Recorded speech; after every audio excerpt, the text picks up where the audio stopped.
হাজারীবাগ থেকে যুবকের মরদেহ উদ্ধার, পরিবারের দাবি হত্যাকাণ্ড। বিস্তারিত দেখুন ঢামেক প্রতিনিধির তথ্য ও ভিডিও চিত্রে। রাজধানীর হাজারীবাগ থেকে এক যুবকের ঝুলন্ত মরদেহ উদ্ধার করা হয়েছে।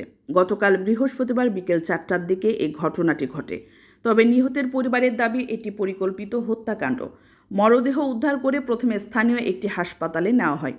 পরে সেখান থেকে রাত 12টার দিকে ঢাকা মেডিকেল কলেজ হাসপাতালে আনা হলে জরুরি বিভাগের দায়িত্বরত চিকিৎসক তাকে মৃত ঘোষণা করেন। জানা গেছে, নিহত রেজাউল মোল্লা রাজবাড়ীর লক্ষ্মীপুর সদরের মোহাম্মদ আবু মোল্লার ছেলে। বর্তমানে এবি এন্টারপ্রাইজ নামক একটি গ্যাস সিলিন্ডার বিক্রয় প্রতিষ্ঠানের কর্মচারী হিসেবে কর্মরত ছিলেন তিনি। ওই প্রতিষ্ঠানের গোডাউনেই থাকতেন তিনি। রেজাউল মোল্লার ভাই আমিন বলেন, আমার ভাই একটি গ্যাস সিলিন্ডার বিক্রয়ের প্রতিষ্ঠানে কাজ করত। ওই প্রতিষ্ঠানের কাছ থেকে গত 11 মাসের বকেয়া বেতন পাওনা ছিল আমার ভাইয়ের। এছাড়া গত কুরবানির ঈদ থেকে এই রোজার ঈদ পর্যন্ত তাকে ছুটি দেওয়া হয়নি। এবার ঈদে ছুটি চাইলে এতেও রাজি হননি তার মালিক। যদিও আমার ভাইয়ের কাছে মালিকপক্ষ 43,000 টাকা পাওনা ছিল।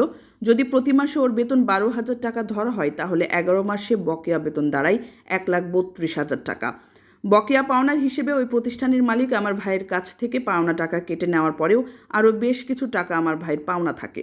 কিন্তু মালিকপক্ষ ঈদুল ফিতরের ছুটি তো আমার ভাইকে দেয়নি, বরং তার বেতনের বকেয়া টাকাও আটকে রেখেছে। গতকাল বিকেল 4টার দিকে আমাদের ফোন করে মালিকপক্ষ জানায় আমার ভাই নাকি গলায় ফাঁস দিয়ে আত্মহত্যা করেছে। আমিন আরও বলেন, ঈদের দিনে রেজাউল কিছুতেই ফাঁসি দিয়ে ঝুলতে পারে না। আমার ভাই তো ঋণী ছিল না কারো কাছে, সে তো উল্টো পাওনা ছিল মালিকপক্ষের কাছে। ঢামেক হাসপাতালের পুলিশ ক্যাম্পের ইনচার্জ মোহাম্মদ বাচ্চু মিয়া বিষয়টি নিশ্চিত করে বলেন, মরদেহ হাসপাতালের জরুরি বিভাগের মর্গে রাখা হয়েছে। বিষয়টি সংশ্লিষ্ট থানা পুলিশকে জানানো হয়েছে। কোনো ফিঙ্গার থাকে